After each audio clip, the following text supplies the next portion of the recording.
The MCAT Cars Podcast, session number 43.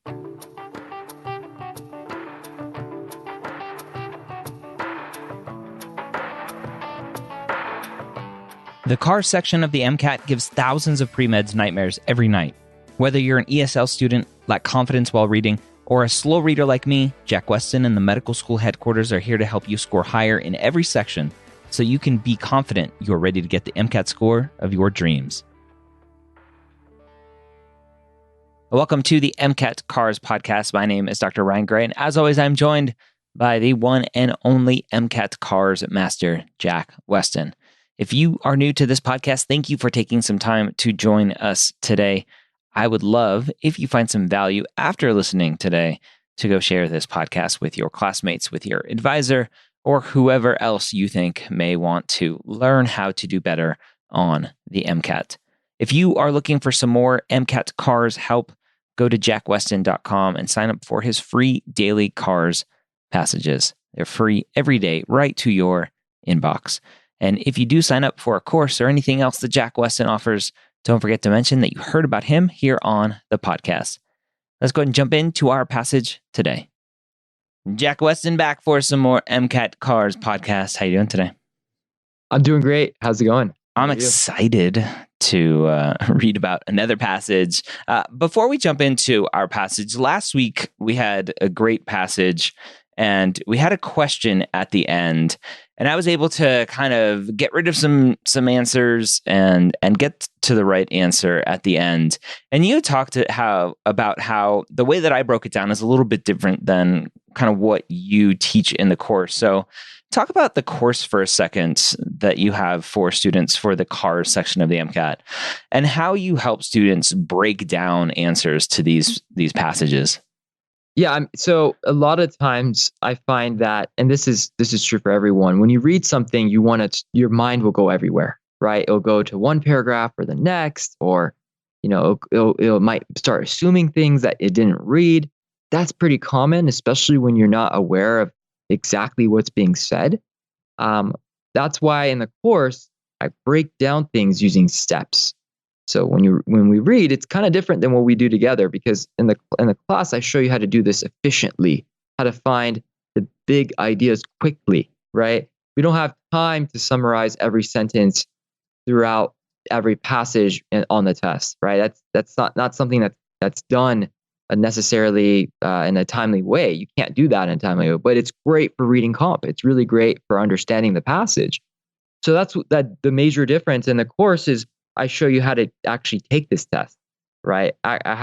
What strategies to use, when to read certain things, when to stop, and how to summarize, and what skills you should be using. And when it comes to the questions, yeah, we do it differently because we use certain steps, right? I make sure that all my students follow every step in order, and that will almost always lead you to the right answer. So you can kind of go back and see where in the steps did you make a mistake? Did you not do step 1 properly? Did you not do step 2 properly? When you figure out which one of those steps you didn't do properly, you can kind of hone in on that weakness and get better at it. And that will eventually lead you to making no mistakes. I like no mistakes. That means good score. Yeah, exactly. All right. Let's talk about today's passage. What do we have for us today? This is an interesting passage. It's relevant to people. So it's not going to be a hard read at all. But the one thing that makes this passage difficult is if we start making assumptions. Ooh. So you'll see how if you make an assumption, it might actually confuse you. There might be some confusion as you're reading. You may think, wow, the passage is kind of contradicting itself. Believe the passage. Okay. The passage does not make any mistakes. Okay. They don't make mistakes. So I get that a lot of times with students who do my daily passages and questions. We might have a typo somewhere, but the article itself, you can't argue against. You can't, instead of trying to challenge like what the author's saying, which is great for reading, you have to embrace it. You have to accept it.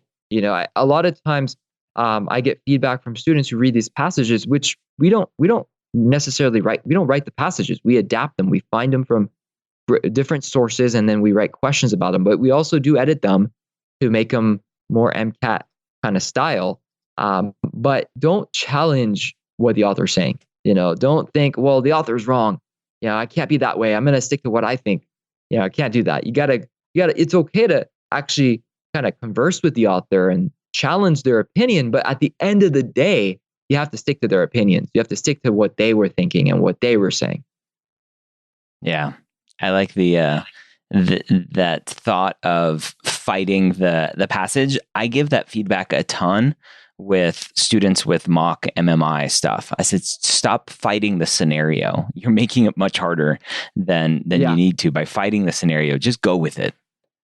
Yeah, exactly. Just go with it, and you'll see what I mean in a second. There's going to be a part where you might get confused, but just go with it and accept that maybe you're not seeing things the exact way the author wants to see it, and hopefully it'll clear up. But you'll see that ultimately the trends are what matter. So focus on the trends, focus on the patterns, and I think you'll do well. Okay. All right. As always, follow along with the article in the show notes. Paragraph 1. It was the most ambitious social experiment ever conducted by the United States Department of Housing and Urban Development. This first sentence is kind of ambiguous. It's just saying it was the most ambitious social experiment, but doesn't really tell us what it was. But it tells us who's doing it. Yeah, housing and urban development. So we're probably thinking about, that stuff is really related to just housing for the population in general, right? Okay, go ahead. And one of the most surprising. So the author is kind of teasing us here with, hey, it was ambitious and it was surprising. In 1994, HUD randomly assigned 4,600 poor, mostly African-American families in Baltimore, Boston, Chicago, Los Angeles, and New York to one of three groups. All right, so we're given a little bit of the backstory here. So 1994, we have HUD, which is Housing and Urban Development acronym, and then 4,600 families, mostly African-American families in these cities. But they say poor. They do say poor. So, so you got to know they're poor. Yep. Okay. One group received housing vouchers intended to help them move to low poverty neighborhoods. All right, so that's one group out of three. So vouchers to move to low poverty neighborhoods. Another group received vouchers without geographic restrictions. All right, so another group there. A final control group didn't receive vouchers at all.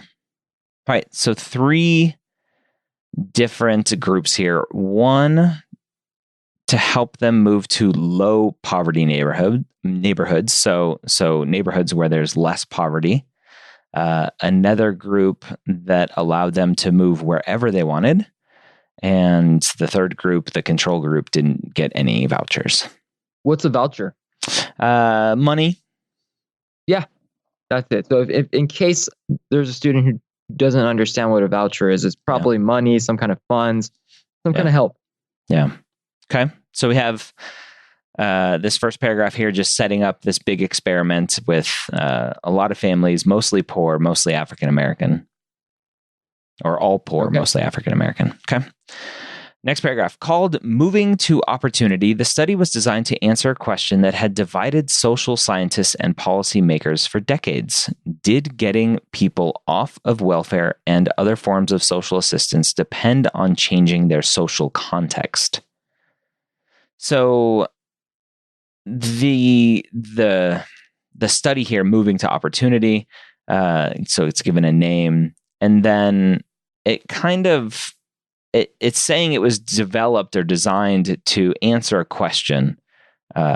Does getting people off of welfare and social assistance, off government programs, do we need to get them out of their social context? So social context to me is being around other poor people in this specific situation. Yeah, location. Yeah. Do we change their location, who they're around? Right? As you can see, this experiment moved people in two of the groups. The other group didn't move. It was kind of a control, right? They stayed in the poor kind of neighborhoods. So one of them moved to a lower poverty kind of neighborhood, The other one had an option of moving wherever they wanted to. And the other one did not move. They stayed wherever they were. Yeah. Okay. Next paragraph. More than a decade later, the researchers found that a lot of things hadn't changed. Okay. So interesting. So the author is setting up some of the results here. Yeah. I mean, I was so curious, like, oh, wow, would this change anything? Would it help them in any ways? And now it's saying it doesn't. Yeah. Go ahead. Many people offered housing vouchers didn't move. Ooh, okay. So I guess you're given vouchers, you don't have to move at all. Okay, so that's interesting. The people who did move to better neighborhoods didn't change their diets or daily lifestyles.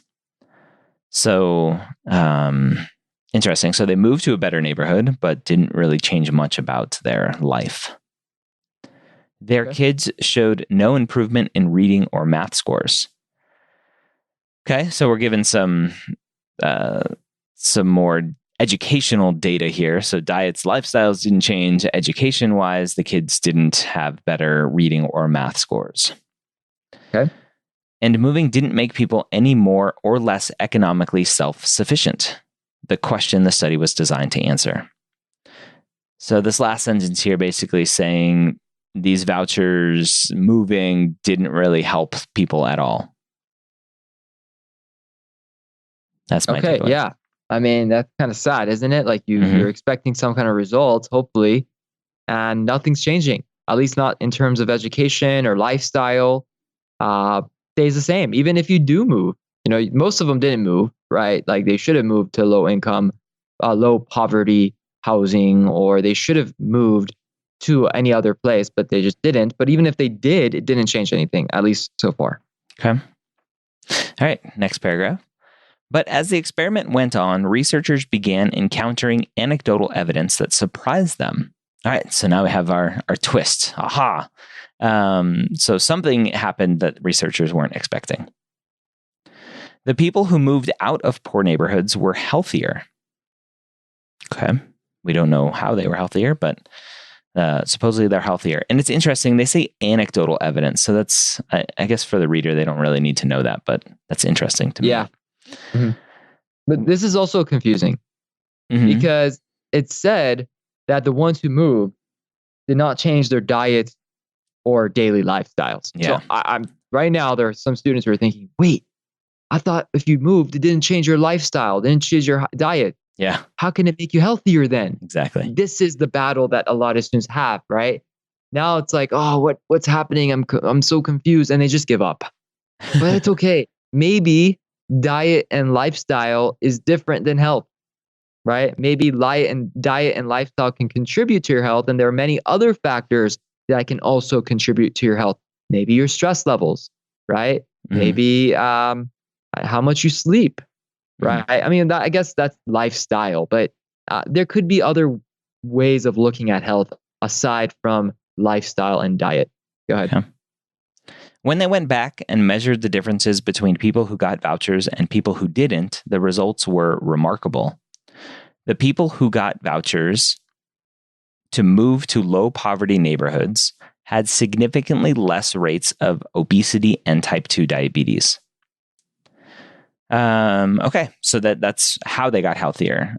Lower rates of obesity and type 2 diabetes. Okay. Interesting. Sounds good. So, this is the fight. It said if you moved, you didn't have a diet or change a lifestyle. How can you be healthier? Go with it. Accept it. Don't worry about that. You see what I mean? So good. Okay. Let's keep reading and let's see where this is going.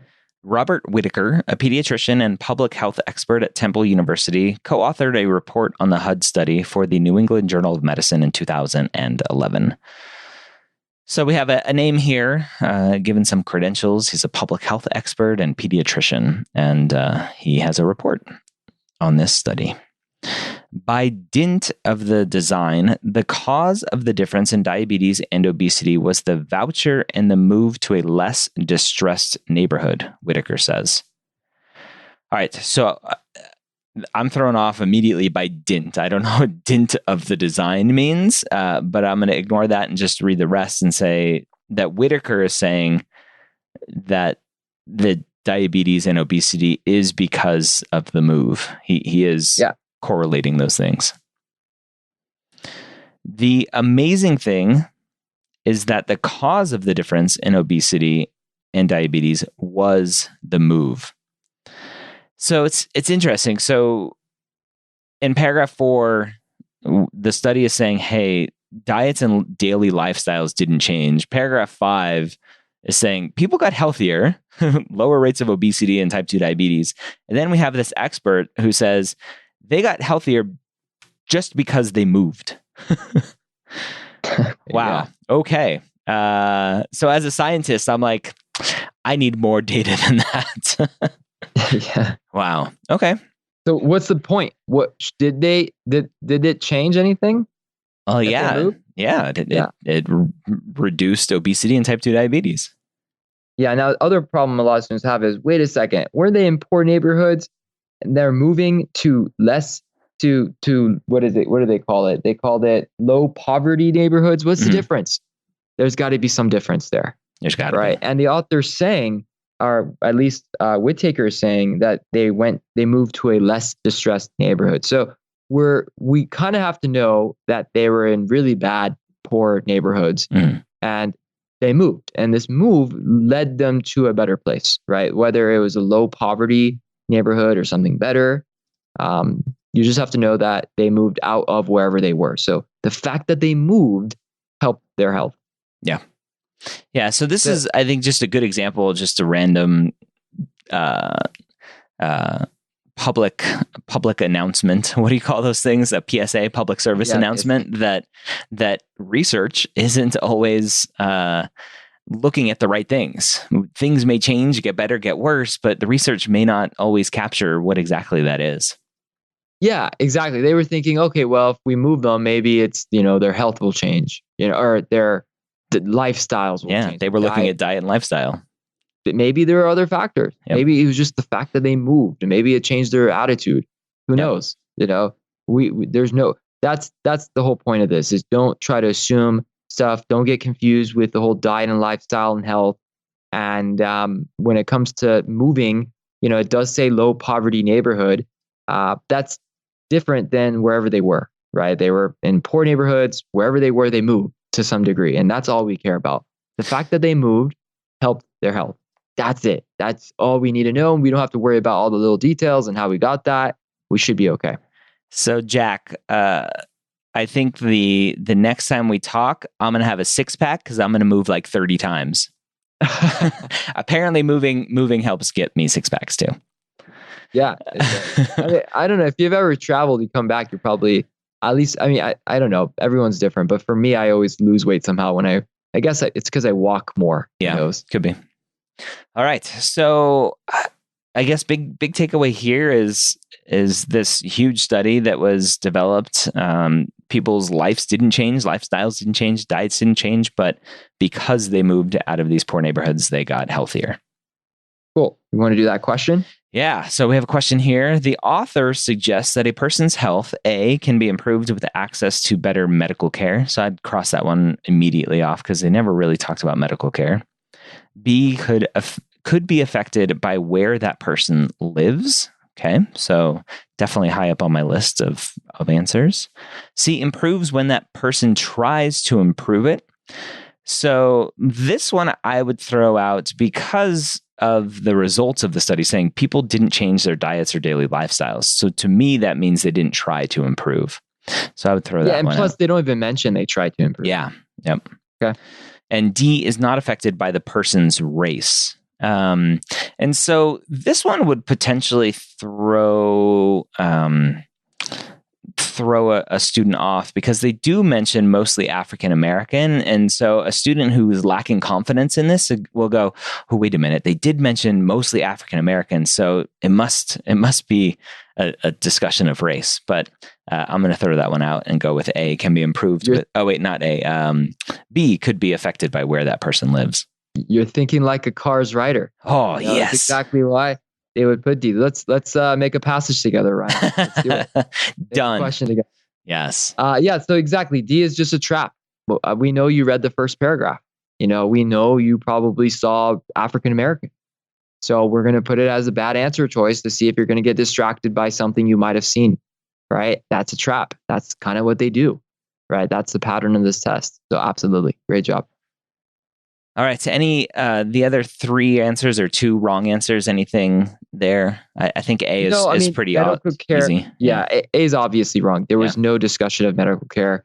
You explained C perfectly. They don't try to improve, right? Their style, it said it stayed the same. Regardless of, they could have tried, right? But they just didn't change. But in any case, they don't discuss trying to improve. So you also have to think about what this passage is all about. It's all about how health is affected by your location, where you move to. So where a person lives is not great, but it's closer to moving than any of these other answer choices. So we go with that. The thing that makes this question hard is you have to finish the statement. It says person's health. So a lot of students forget that, you have to finish person's health. Person's health can be improved with access to better medical care. Person's health could be affected by where that person lives. They'll read these answers and they'll fully forget or disregard the point of the question. Okay. So be aware of that. Yeah. All right. So there you have it. Another great episode for you covering housing and location. And does it make you healthier or does it not? Hopefully that was helpful for you, breaking down each of those paragraphs, each of those sentences, trying to get at the heart of what the author is telling us. Hope you have a great week. Don't forget to subscribe so that you can get this podcast every week right to your smartphone or your smart device, whatever you do to listen to this podcast. As long as you're listening, I'm happy to have you here. Have a great week. We'll see you next time here on the MCAT Cars podcast.